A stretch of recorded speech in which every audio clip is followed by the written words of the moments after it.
paz do Senhor Jesus possa encher o teu coração, amém? Se você não falar amém, essa paz vai voltar para mim. Eu não perco em nada, amém? Glória a Deus. Meu nome é Leandro. O Senhor tem me dado a graça de estar casado há 13 anos com a Fernanda. Sou pai de Asaf, Isaac e Radassa. E nós pastoreamos na cidade de Suzano, um ministério chamado Eu Sou Casa. E para nós é uma alegria imensa poder estar de volta a essa casa de restauração e vida. E eu estou com meu espírito assim, agitado, por conta daquilo que precisa, da chave que nós precisamos girar hoje. O Senhor nos trouxe hoje aqui nessa manhã para nos alinhar com o seu propósito. E eu não sei se há disposição no teu coração.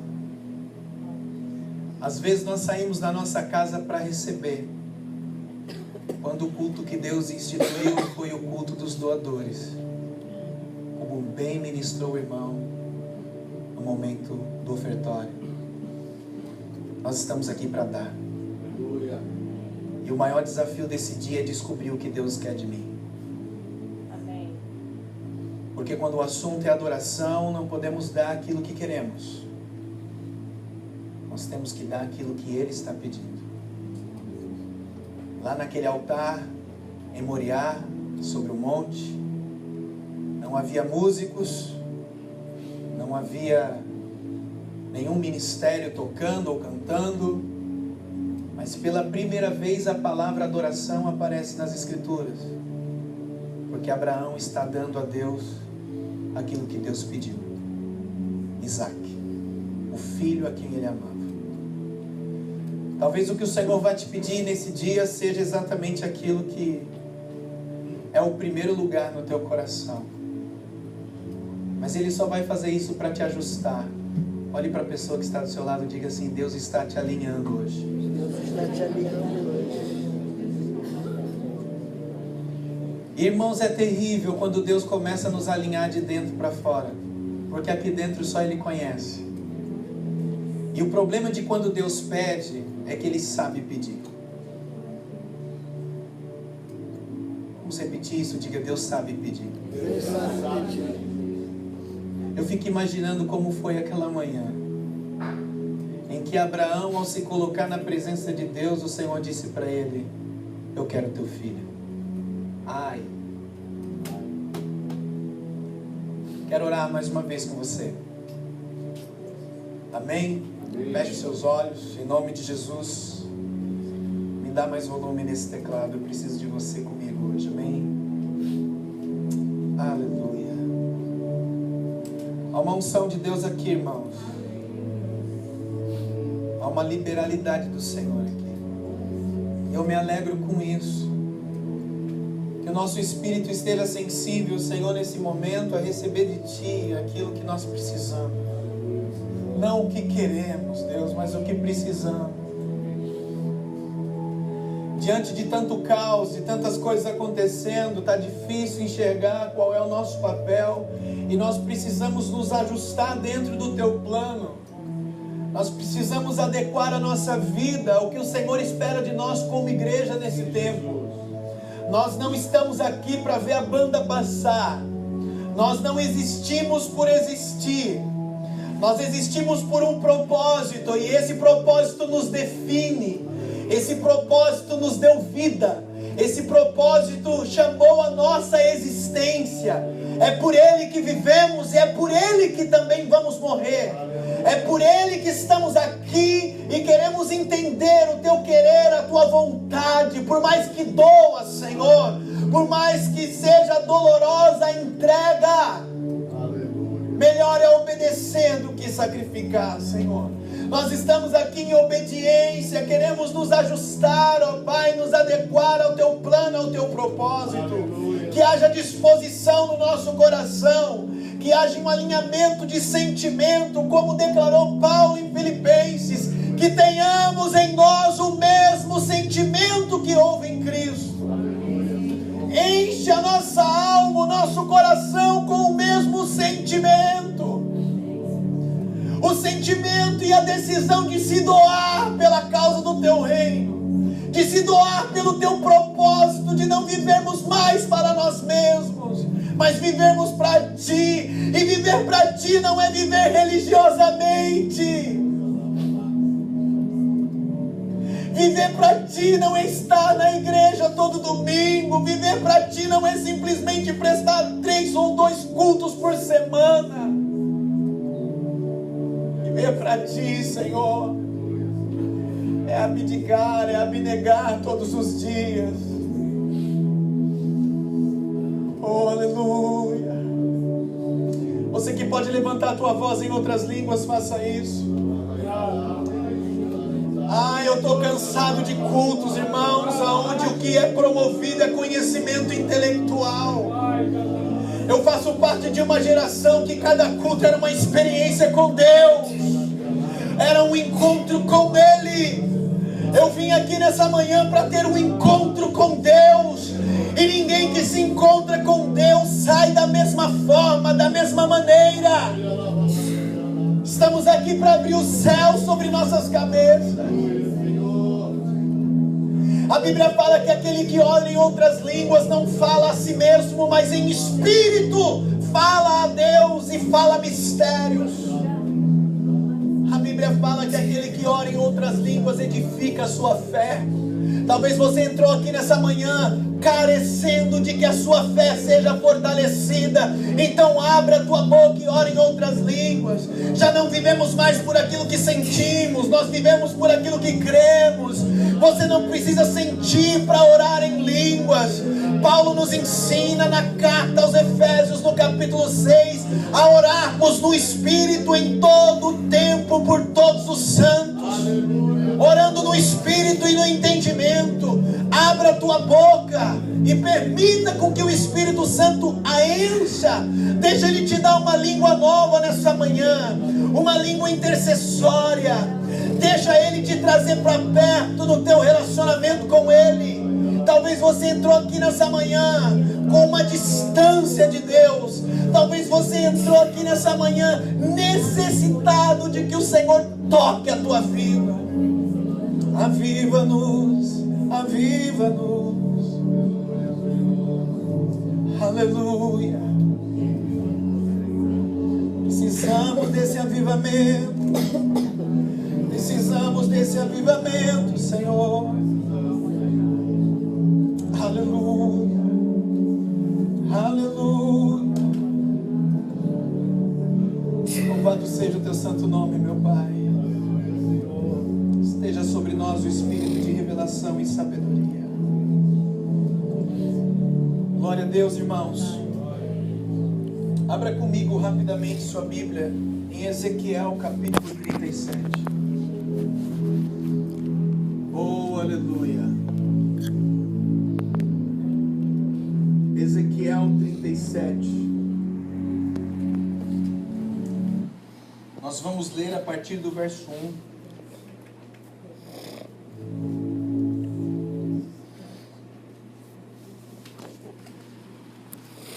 Aleluia.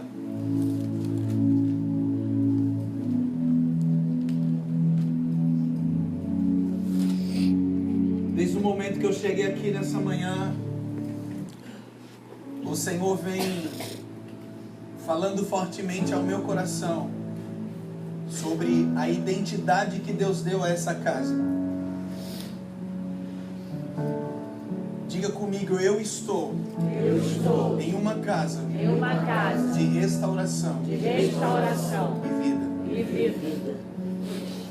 Essas duas palavras definem o ministério profético de Ezequiel.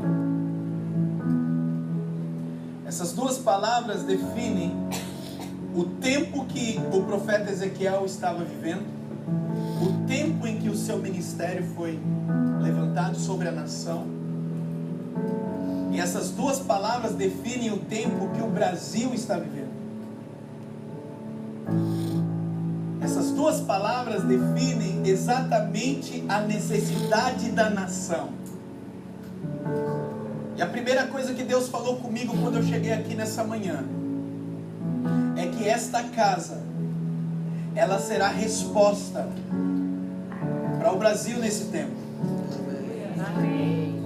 Parece presunção acharmos que por nosso intermédio o Senhor vai transformar ou fazer alguma coisa nesse país. Porque estamos aqui somente como parte do corpo de Cristo. Não estamos aqui como corpo, estamos aqui como parte do corpo. Porque a igreja é numerosa sobre a terra. Diga amém. Mas precisamos saber quem somos. Jeremias capítulo 5, verso 1 diz assim: e nos dias em que o Senhor ministrava todo o caos que viria sobre a nação de Israel, sobre Jerusalém, a destruição babilônica, o coração de Jeremias ficou em aflição, e ele perguntou para Deus o que ele precisava fazer. E o Senhor disse a ele: agora vá e percorra as ruas da cidade, vá nas praças, procure entre os governantes e veja se há um homem, diga comigo, um homem que pratique a verdade, e viva a justiça. Porque se houver um homem, eu perdoarei toda a cidade. Aí eu quero te fazer uma pergunta: de quantos Deus precisa para perdoar uma cidade?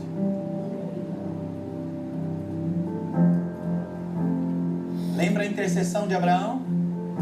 E se houver um justo, a resposta de Deus foi: por amor a este justo, eu não destruirei a cidade. Você está aqui.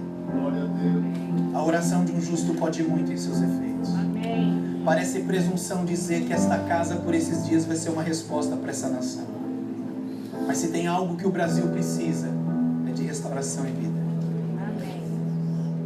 Precisamos, carecemos. Amém? Amém?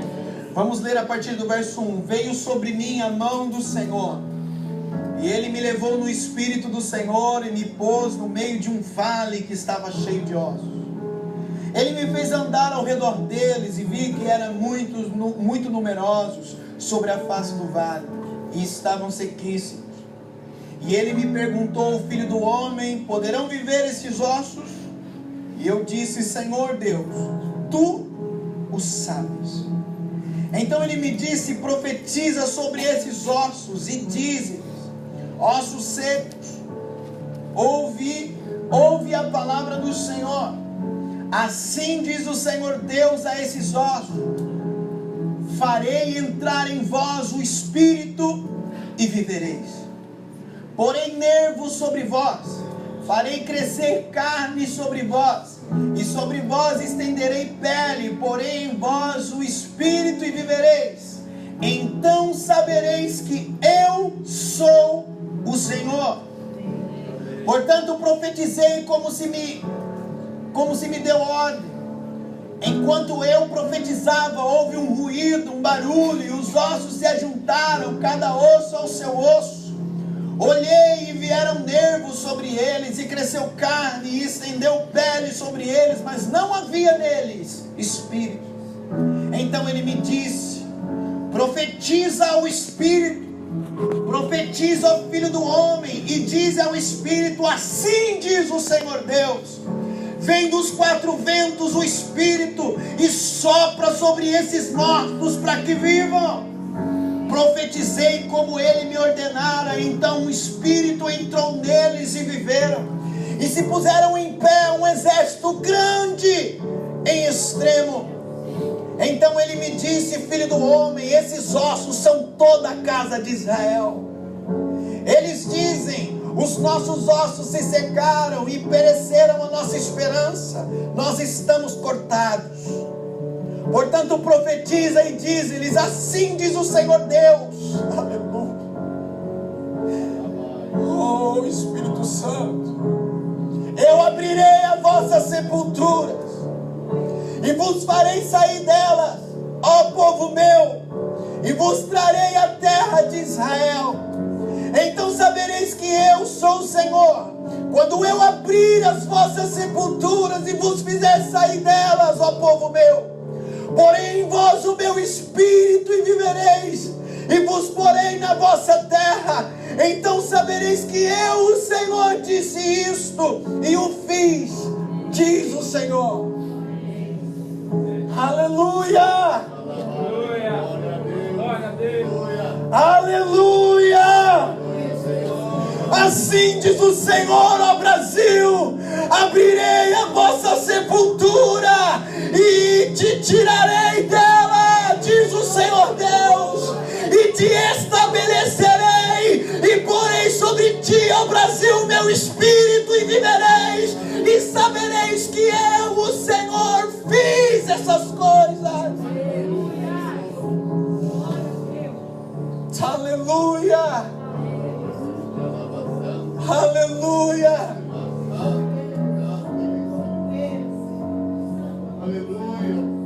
Aleluia! Eu costumo ensinar, irmãos, que só consegue somar com o propósito corporativo aqueles que têm um propósito pessoal definido. Pessoas indefinidas não conseguem somar corporativamente. Pessoas que ainda não têm identidade, que não sabem quem elas são no reino de Deus. Pessoas que não sabem o seu papel, não sabem quem elas são no corpo de Cristo. Ainda não se definiram em seu propósito pessoal, não conseguem somar corporativamente. Mesmo que nós como pastores venhamos colocar expectativas sobre essas pessoas, nós vamos perceber que até elas começam, mas não há uma continuidade no processo. Nós percebemos que nas primeiras situações, nas primeiras dificuldades, já há desistência, já há frustração, e os passos que foram dados para frente começam agora a ser dados para trás. E às vezes nós como líderes ficamos, poxa, mas o fulano parece que não rompe, o ciclano parece que não vai, não avança. Mas a questão é que o propósito pessoal não está definido. Por isso a tua primeira experiência, querida, é com Deus, não é com a igreja. Você está aqui, você está aqui. Glória a Deus. A família celestial, ela é a revelação da perfeição. Porque a Bíblia fala que um revela o outro. Um te apresenta o outro. E te apresenta de uma forma gloriosa, e no final ninguém fica com a glória. Mas é a experiência com um que vai te conduzir a uma nova experiência. E o entendimento de quem um é vai te dar também o entendimento de quem o outro é. Ninguém vai ao Pai senão por intermédio do Filho. Mas ninguém conhece o Filho se o Espírito não te convencer do pecado, do juízo e da justiça. E nós seguimos de uma experiência contínua com Deus. E no final vamos descobrir que toda a experiência que Deus Ele promoveu para a nossa vida não foi para que nós simplesmente vivêssemos milagres, foi para que nós descobríssemos quem somos. Porque isso é o que mais importa para Deus, ao mesmo tempo que isso é o que mais gera medo no maligno. Pensa em algo que o diabo luta para que você não tenha acesso, é a sua identidade. Porque quando você descobre quem você é, você rejeita tudo aquilo que você não é. Quando você descobre a sua identidade, não existe autoridade exercida no reino de Deus que não seja por intermédio de identidade. Não tem. Primeiro você precisa saber quem você é, porque quem você é define a sua esfera de ação. Quem você é faz com que num momento como esse você levante a tua voz em autoridade, e aquilo que você ligar no céu é ligado na terra. Mas só filhos têm esse entendimento. Por isso João lá escreveu em sua carta, em João capítulo 1, versículo 12: a todos quanto receberam, a saber, aqueles que creem no nome deu-lhes o poder de serem feitos filhos de Deus. É poderoso ser filho de Deus, irmão. Ser filho de Deus não é qualquer coisa. É ter a quem recorrer. É ter um intercessor.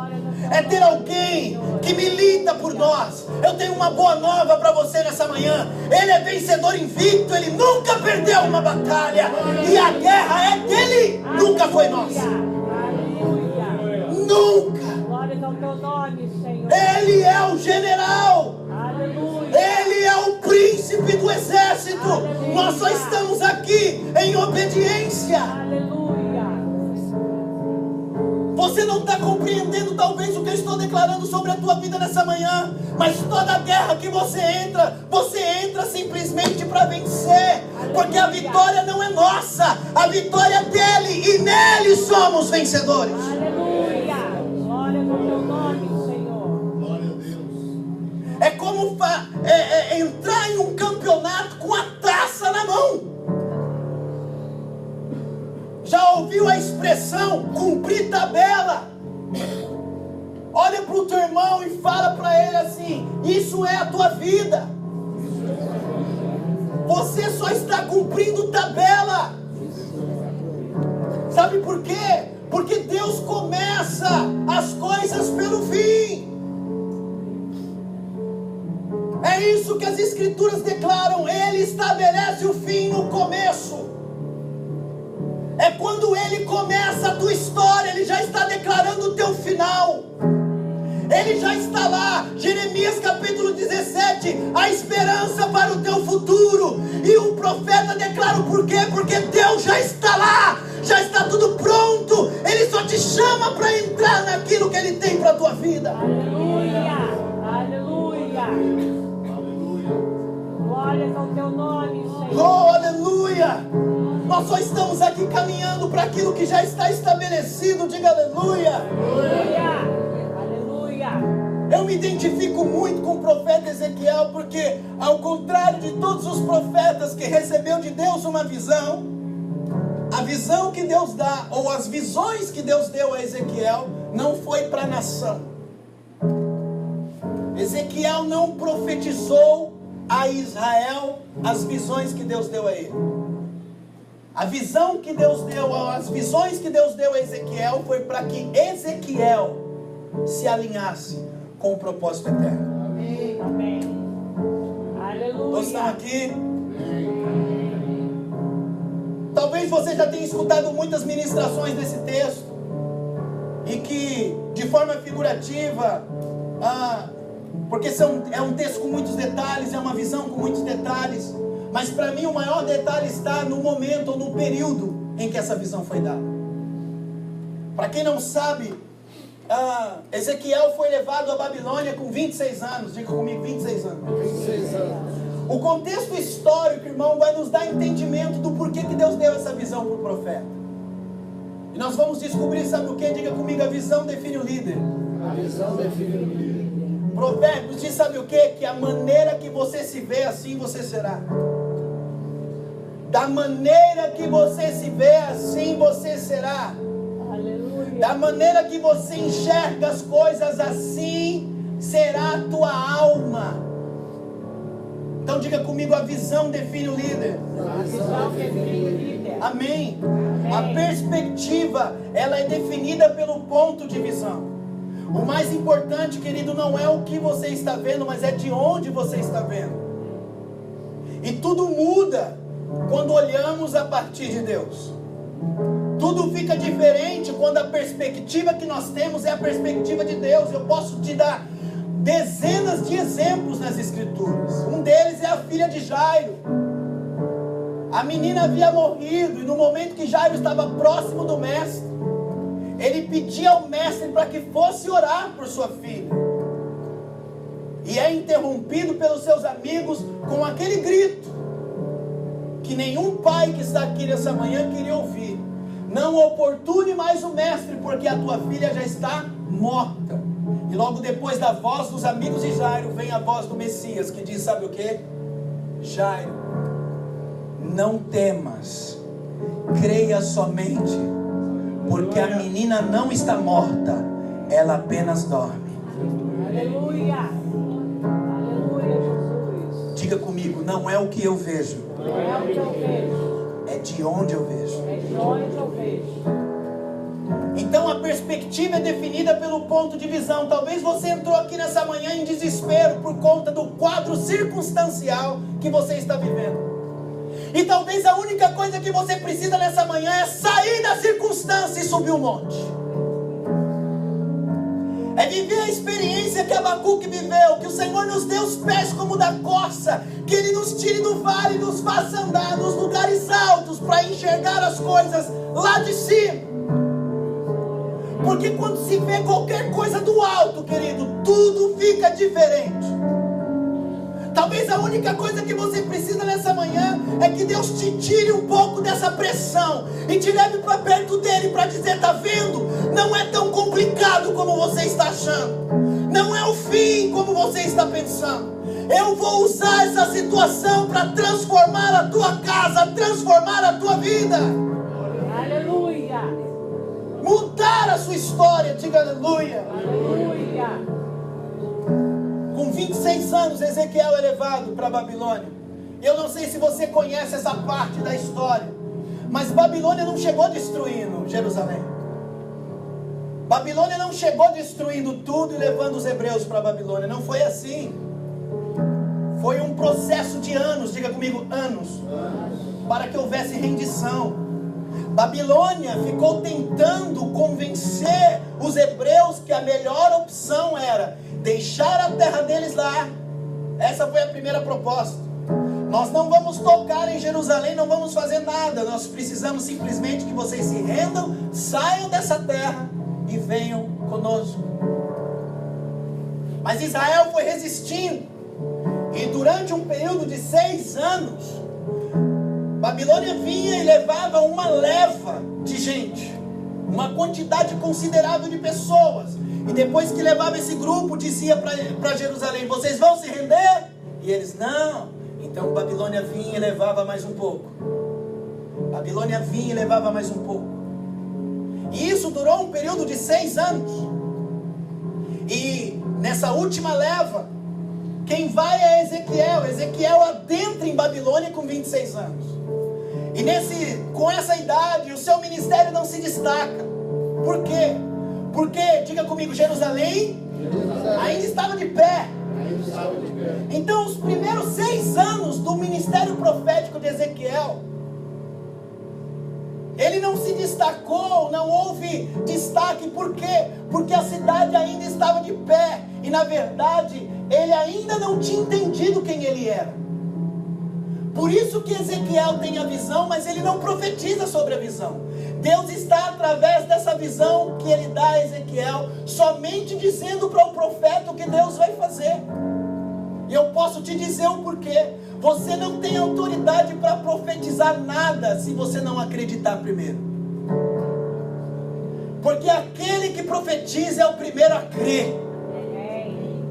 Então, assim como a nação inteira de Israel, Ezequiel precisava acreditar que Deus ia mudar aquele quadro. Diga aleluia. Então diga comigo, o profeta precisava ser convencido. Sabe o que eu acho, irmãos? Que a igreja brasileira precisa ser convencida. Porque diante de tudo que está acontecendo, o brasileiro está desistindo do Brasil. E pior do que ver o brasileiro desistindo do Brasil é ver a igreja brasileira não encontrando esperança em Deus. Você vai começar a entender essa palavra aqui. 6 anos depois, olha que interessante, com 26 anos, Ezequiel chega em Babilônia. E quando ele chega em Babilônia com 26 anos, Daniel já está lá há 8 anos. Porque Daniel fez parte da primeira leva que foi. Você está aqui? Daniel já estava fazendo a faculdade, todos os cursos que Babilônia promoveu a ele, porque a intenção do governo babilônico era introduzir Daniel em uma área do governo, em um cargo do governo. Então olha que interessante, Ezequiel chega exatamente naquele momento, ou naqueles dias em que Daniel está entrando na presença de Deus para entender a profecia de Jeremias. Só que Jeremias não estava morto. A questão é essa. Os três, Jeremias já estava no fim da sua vida. Ezequiel estava começando o seu ministério e Daniel já estava lá. Você está me entendendo? Sim ou não? Então um foi o profeta, três se destacam: Jeremias, Ezequiel e Daniel. Um foi aquele que liberou a palavra, outro foi aquele que trouxe entendimento da palavra, e outro foi aquele que cumpriu a palavra. Você precisa descobrir quem você é hoje. Você precisa se enxergar dentro desse plano, amém? Amém? Amém. Talvez você seja aquele que vai se levantar para fazer cumprir tudo aquilo que Deus está declarando. Talvez você seja aquele que no dia da desesperança vai trazer palavras de entendimento e de esperança, como foi Ezequiel. Ou talvez você seja um Jeremias, como declarou o pastor no início desse culto, que se coloca na presença de Deus para chorar, para dizer: tende misericórdia, tende misericórdia da nação. Esse era o clamor de Jeremias. Se possível for, afasta esse juízo de nós. Lamentações de Jeremias é só isso. É o choro do profeta, a intercessão dele pela nação. Você está aqui? Então, olha o que acontece. 6 anos depois que Ezequiel está em Babilônia, Jerusalém é totalmente devastada. A nação é destruída por completo. E nesse momento de destruição é que o ministério de restauração tem um sentido. Ninguém é restaurado sem antes ser destruído. Se você for ler o livro dos profetas, os primeiros 15 capítulos de Isaías, Deus toma o profeta Isaías para profetizar restauração, sim ou não? Ele está falando de uma restauração que virá. Ele está profetizando sobre o Messias. Mas depois do capítulo 15, Israel começa a ser destruída. E o povo fica meio que sem entender. No Cântico da Vinha, Isaías já começa a descrever qual ia ser o quadro de destruição. E é impressionante, irmãos, aquilo que Deus permite. Nem tudo é gerado por Ele, mas tudo é permitido por Ele. Sabe por quê? Porque Ele tem um controle de tudo que está acontecendo. Só parece que é o fim, porque o caos está aí. Mas diga comigo: Deus está no controle. Talvez essa seja uma palavra que você tenha que liberar todos os dias dentro da tua casa. Aleluia. Talvez seja uma palavra que todos os dias, quando você acordar, levantar no teu quarto e dizer: Deus está no controle. Aleluia. Acordar para viver o dia com a certeza de que, por pior que seja o mal daquele dia, Deus está no controle.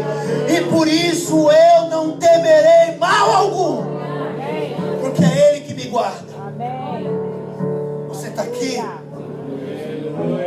A destruição vem e o ministério de Ezequiel passa a ter um sentido. É nos dias da destruição que Deus dá essa visão. O povo já não tinha mais esperança. Ezequiel enfrenta duas coisas diretamente através do seu ministério. 2 tipos de pessoas. Diga comigo: 2 tipos de pessoas. Diga: o povo da negação e o povo do desespero. Quem era o povo da negação? Eram aqueles que não acreditavam que Deus ia permitir Israel viver o que estava vivendo. Eram aqueles que não acreditavam que Deus ia permitir tamanho caos com a menina dos seus olhos. Sabe quando você acha que você é alguém? Sabe quando você acha que você é alguma coisa? E começa a dizer, por conta daquilo que você acha que é, que Deus vai te deixar isento do processo. Olha para quem está do seu lado e fala: meu irmão, guarda teu coração disso. Você não é nada. Ele é tudo em você. Mas tinha um povo da negação, Um povo que até o último dizia: Deus não vai permitir mais um exílio. Por quê? Porque diga comigo: só clama por misericórdia Só clama por misericórdia. quem se enxerga. Quem se enxerga. Diga ui, diga ai, diga aleluia. Diga alguma coisa. Aleluia. Só clama por misericórdia quem se enxerga.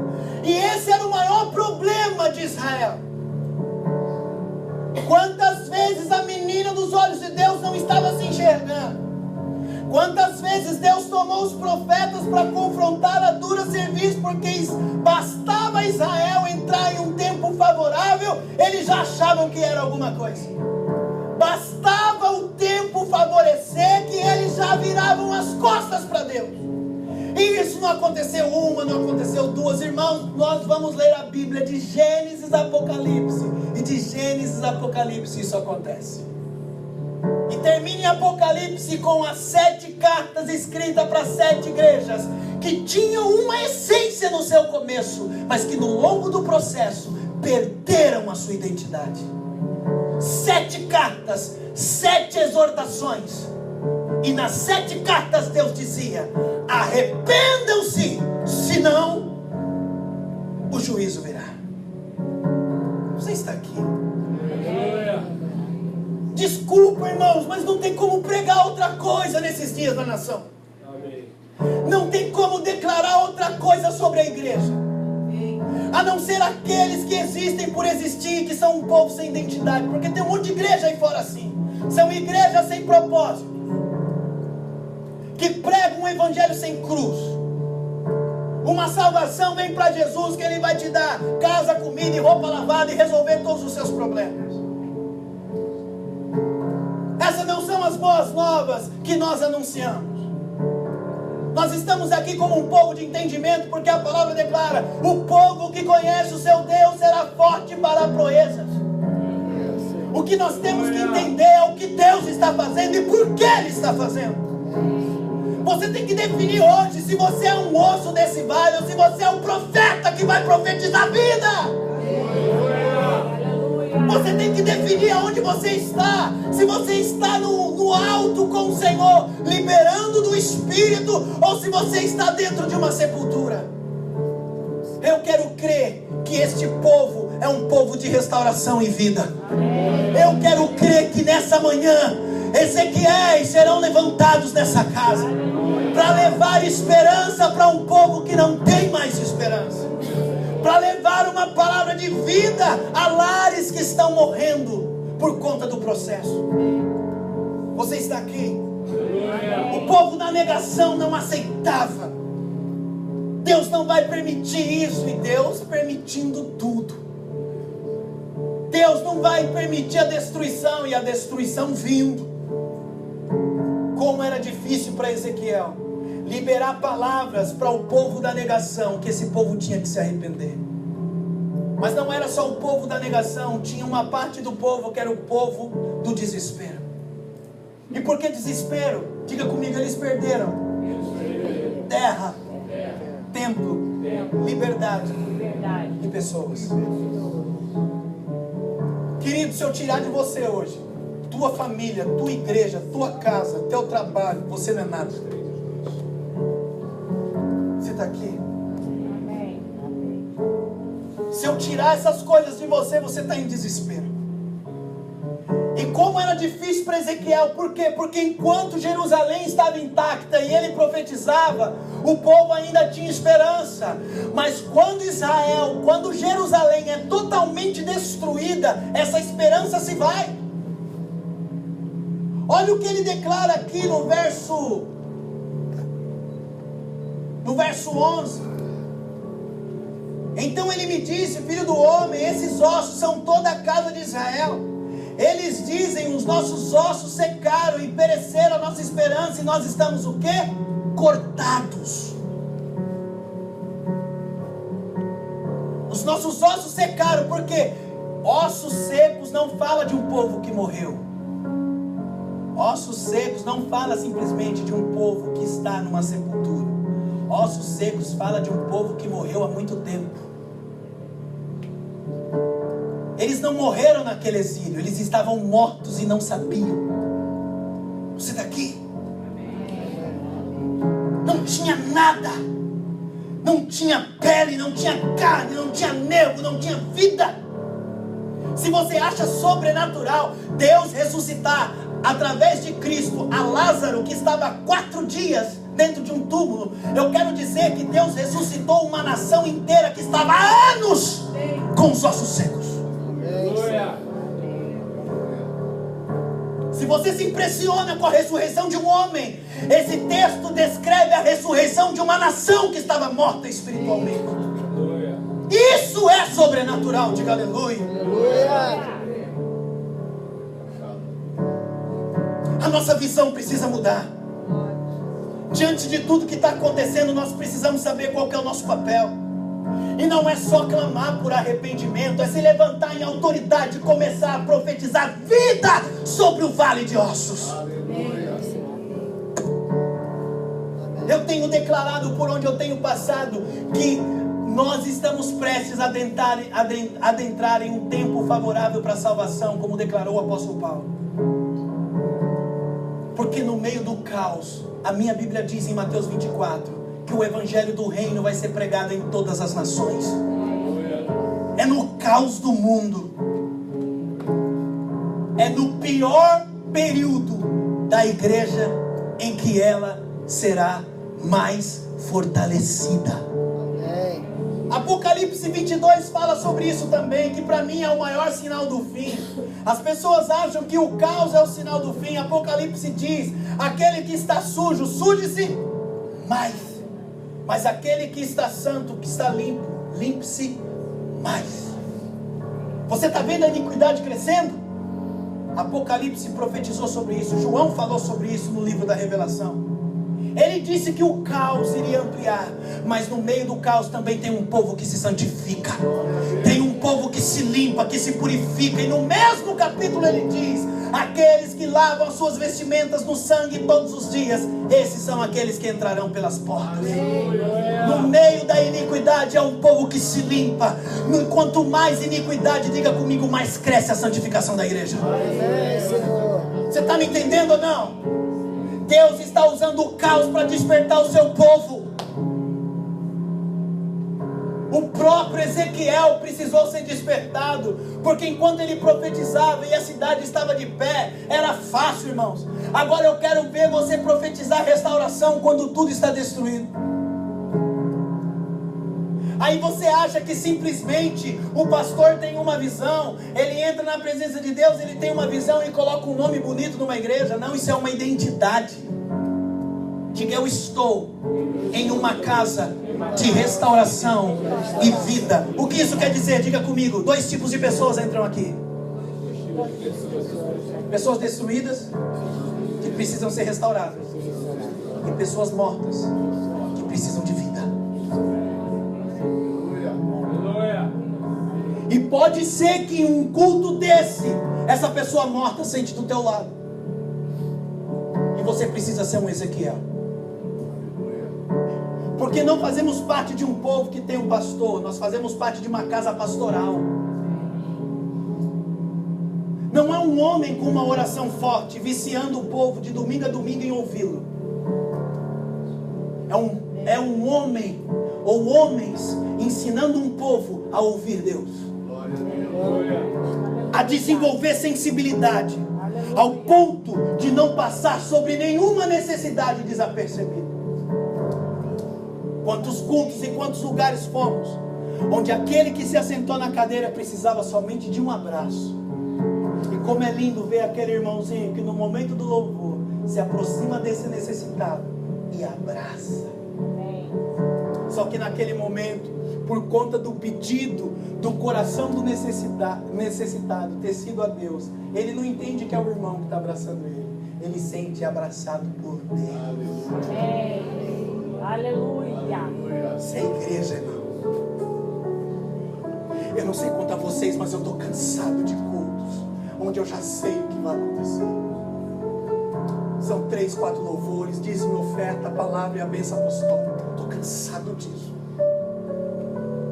Conhecimento intelectual. ao invés de encontro com Deus e experiência.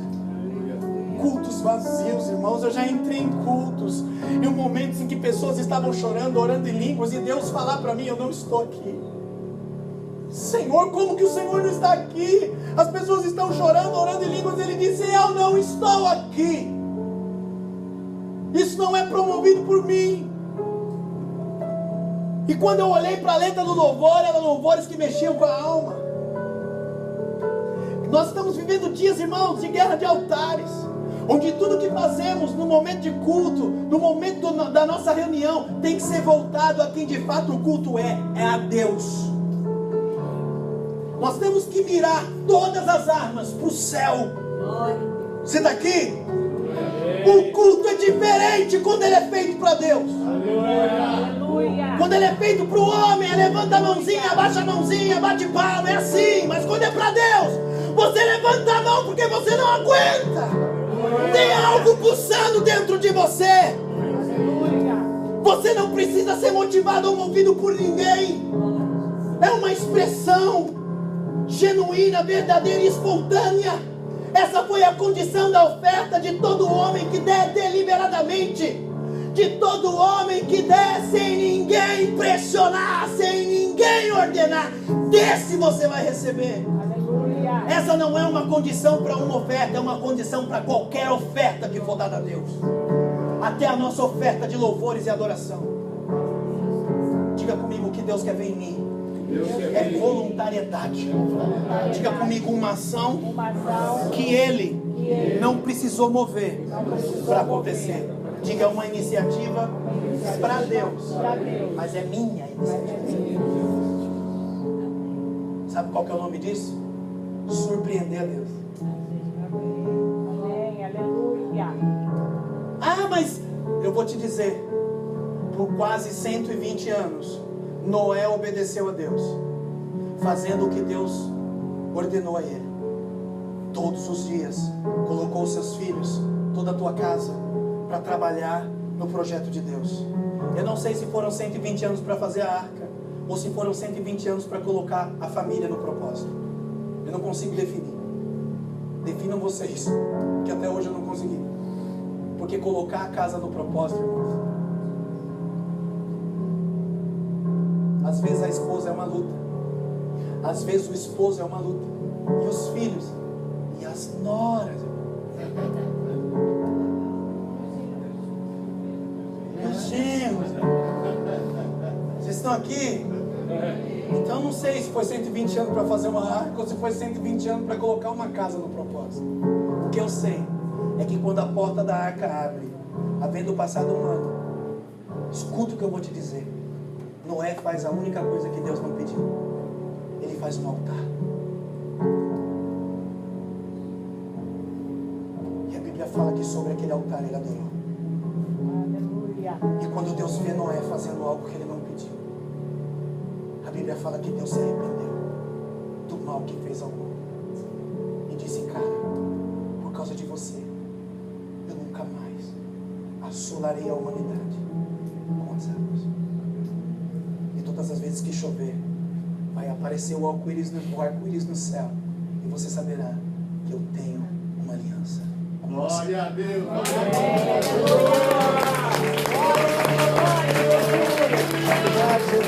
Leia a história. Aleluia. Tudo que ele fez, Deus pediu. Tudo que ele fez, Deus ordenou. Mas aquele altar não foi ideia de Deus. Deus está esperando isso de nós, irmãos. Cadê aquele povo que tinha expectativa a semana inteira? Porque não sabia o que Deus ia fazer no domingo. Aquele povo que levantava de manhã, como declarou o pastor, para chorar. Que o culto acontece quando abre o olho. Onde as palavras do salmista fazem sentido. Bem sabes, ó Senhor, que as primeiras palavras do dia são tuas. Já acordar cultuando. Aquele povo da expectativa que não conseguia ouvir uma nota de um teclado que já entrava debaixo da cadeira. Eu era assim, eu fiquei 2 anos assim.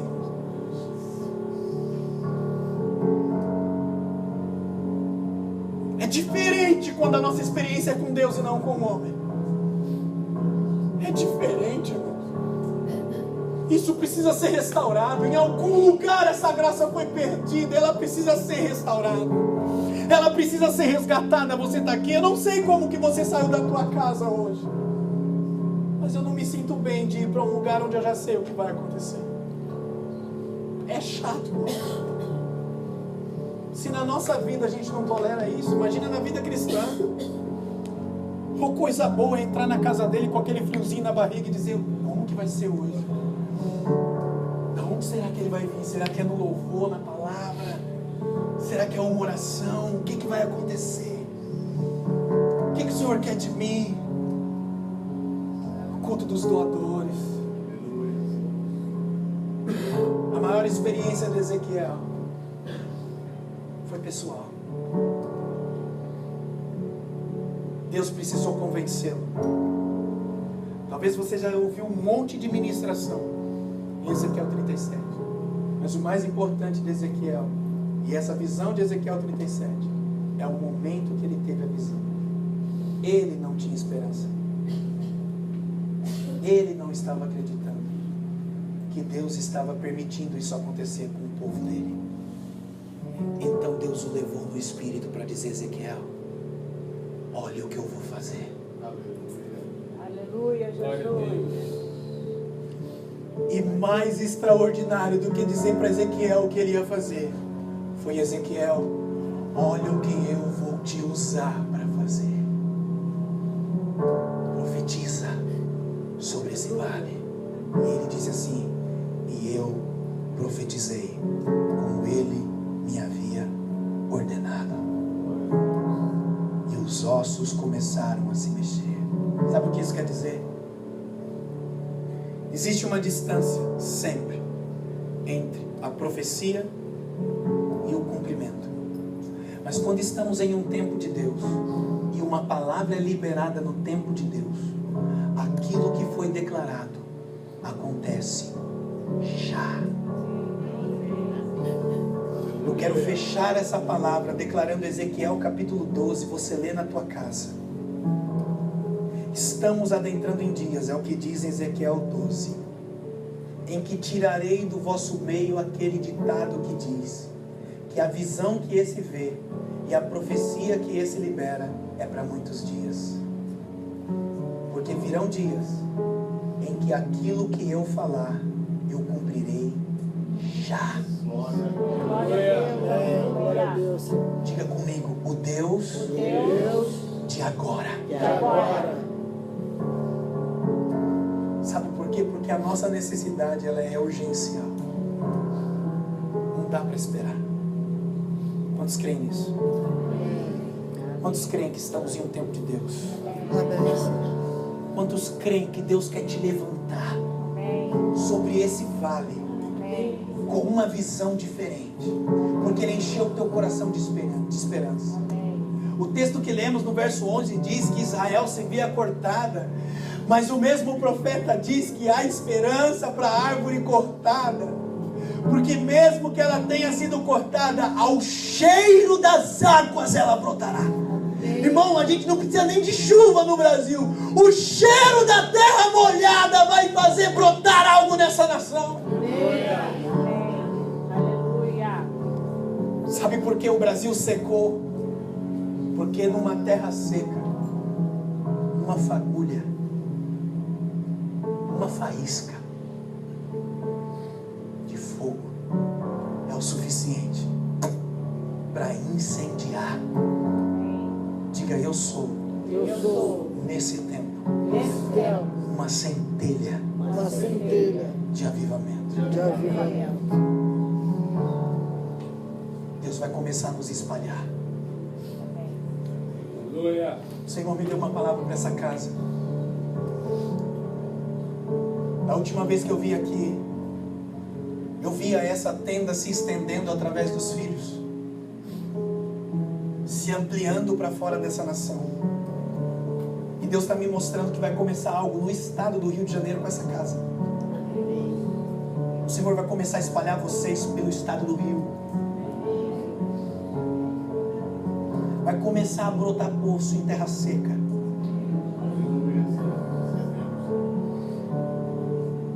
Tem gente que vai mudar de cidade aqui, mas não vai mudar de ministério. Tá me entendendo? Porque você vai mudar de cidade, porque você vai ser a extensão dessa casa para o lugar onde você está indo. Lá vem o profeta bagunçar tudo, né? De novo. Aleluia. A gente foi chamado para isso mesmo, irmão. Louvado seja o nome do Senhor por isso. E se o teu coração tem disposição, creia que você não nasceu para ver a banda passar. Você não nasceu para ser um espectador do que Deus está fazendo. Ele quer fazer através de você. Deus está movendo casas aqui. Deus está tocando corações, tirando gente do anonimato. Em um culto que parecia ser só mais um culto, Deus vem e nos surpreende. É sempre assim, irmãos. Diga aleluia. Aleluia. Aleluia mesmo. Aleluia.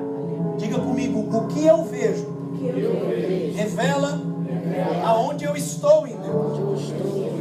E como eu vejo revela o que eu já conheço de Deus. Alguém olha e diz, está morta. Mas alguém com uma outra visão olha e diz, apenas dorme. Tudo depende do quanto você conhece o Deus que você serve. Digo, o que eu vejo revela onde eu estou em Deus. Porque nessa hora o lugar é determinante para o que eu estou vendo. Diga, como eu vejo revela o quanto eu já conheço de Deus. Aí alguém diz, é o fim. Você olha e diz, Deus está começando algo. Oh, aleluia! Lembra que eu falei que enquanto o nosso propósito pessoal não estiver definido, nós não vamos conseguir somar corporativamente? Eu quero fazer um apelo nessa manhã para todas as pessoas que vieram aqui nesse dia com uma necessidade, mas uma necessidade impossível. Algo na tua vida que você sabe que só Deus pode agir. Quero te chamar aqui para frente. Eu quero orar primeiramente por você.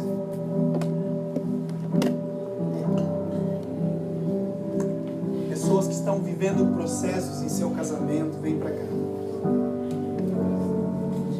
Deus está restaurando famílias hoje. Por favor, eu não estou pedindo para você que precisa pagar a tua conta de água amanhã, amém? Não é isso não. Por favor, esse milagre Deus vai fazer também. Mas não é esse tipo de milagre, porque eu sei que não é a conta de água nem a de luz que está te impedindo de cumprir o teu propósito. Causa impossível, irmão, é aquilo que está chamando a sua atenção mais do que o propósito de Deus. Que está tirando a tua força. Por mais que Deus tenha levado o profeta para um vale, o profeta viu o vale desde o alto. Que diga comigo, vale é o lugar das batalhas. Diga comigo, vale tira as nossas forças. Nós precisamos subir a montanha, que é o lugar onde Deus está. A primeira coisa que Deus te fala no alto da montanha é: tá vendo como daqui tudo é diferente? Olha lá para baixo, aí você olha e vê tudo diferente. Fala, Deus, nossa, mas aquilo era tão grande lá embaixo. Pois é. E você estava tentando me convencer acerca do seu problema. E eu estou aqui tentando te mostrar o que eu vou fazer através dessa situação. Venham mais aqui para frente, que tem pessoas que estão ali no corredor. Quero pedir a ajuda dos pastores. Pega um pouco desse óleo aí. Quero chamar os pastores, a liderança dessa casa para me ajudar a orar. Nós vamos impor as mãos sobre todos.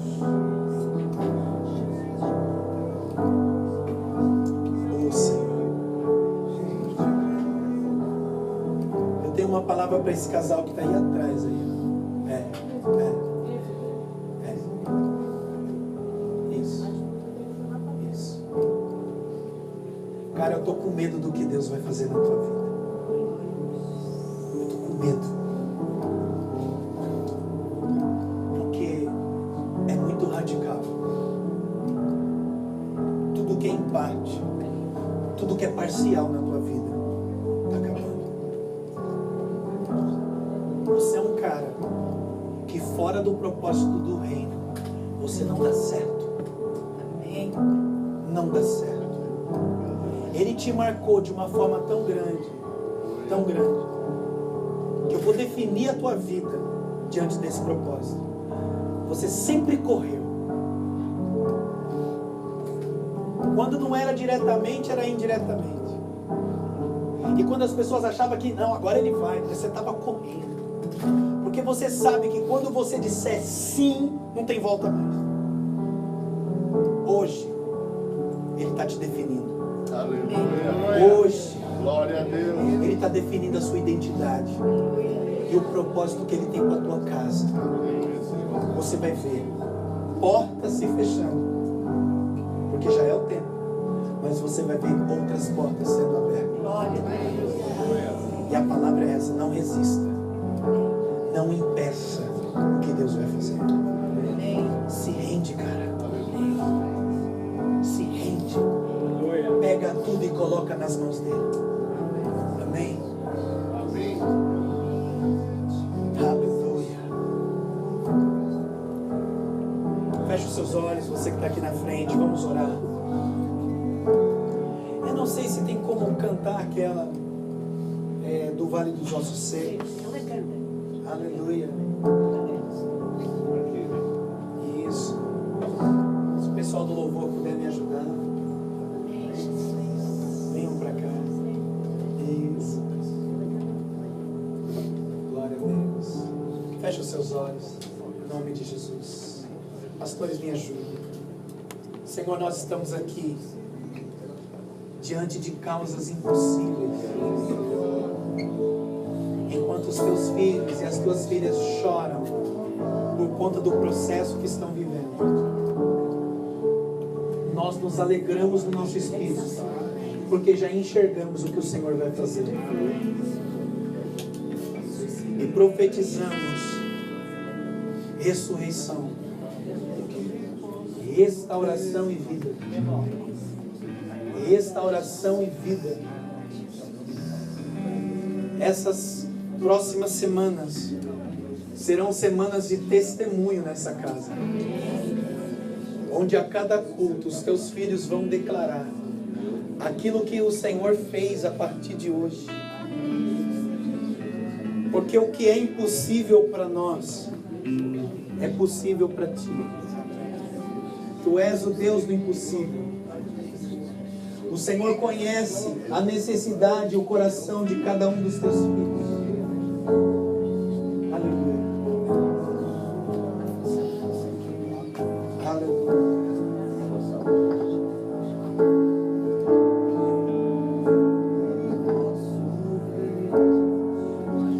Dá sabedoria para o teu filho, Senhor. Dá entendimento para eles, Senhor. Abre os olhos espirituais. Posso dizer Que ele enxergue o quanto ele é importante.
Senão vale de ossos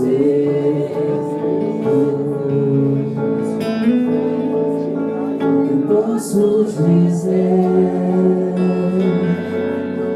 se já se foi a esperança,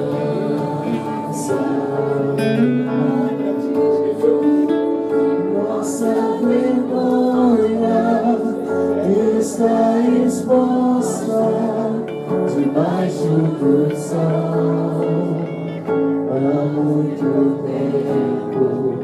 Se foi alegria, não há espírito, não há palavra. Filho do homem, mude a história com tua boca, profetiza, fonte alegria, venha Espírito, haja palavra,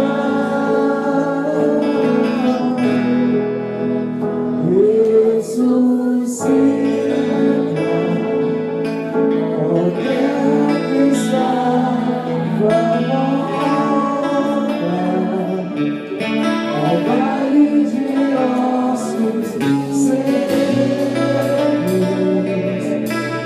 volte a respirar.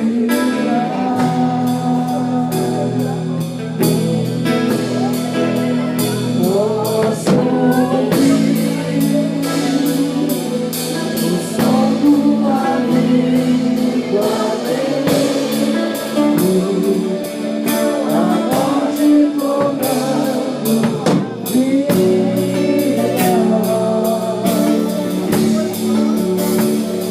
ressuscita, tudo posso ver. Se não vale de ossos,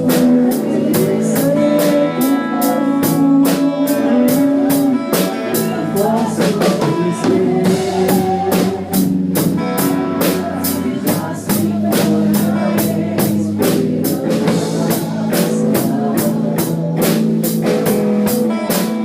nossa vergonha está exposta debaixo do sol.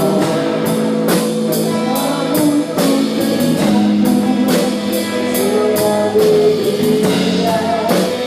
não há espírito, não há palavra. Muda história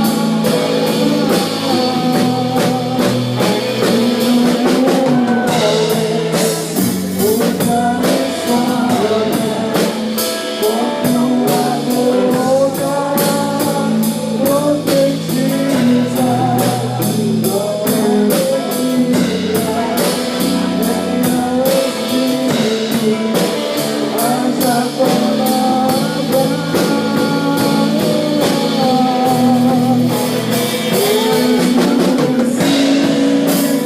qualquer que está morta, no vale de ossos secos,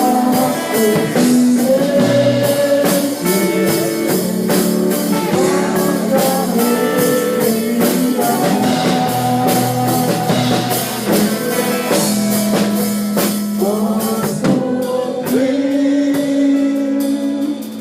o som do avivamento, a morte tornando vida,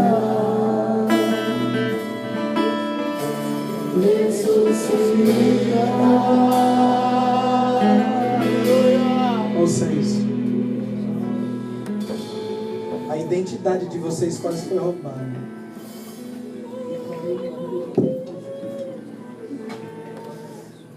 Eu não vejo vocês na sepultura, mas o projeto e o sonho tá. A sensação que vocês tiveram foi sensação de morte,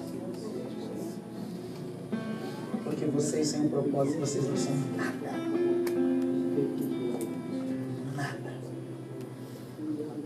O Senhor está restaurando todas as coisas. Aleluia. Ouça o que eu vou dizer. As pessoas tiram de nós o cargo, o encargo, as atribuições. Mas ninguém tira de nós aquilo que nós somos. E o que somos, aonde estivermos, vai manifestar. Esse abalo foi para que tudo que é abalável caísse. Para que permanecesse somente o inabalável na vida de você. E Hebreus diz que o inabalável são as estruturas do reino. É aquilo que Deus já fundamentou na minha vida. Mas qual é o propósito dessa palavra hoje? Vocês vão ter que sair dessa condição. Dessa condição de lesados.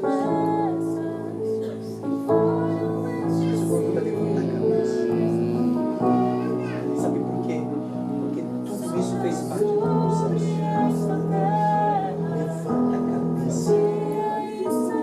Retoma. Não pare. Não pare. Palavra abençoada. O Senhor está trazendo vida sobre o sonho que morreu. O Senhor está trazendo restituição ao que foi roubado. O propósito não foi perdido. O coração foi provado, a intenção foi provada, a motivação foi provada.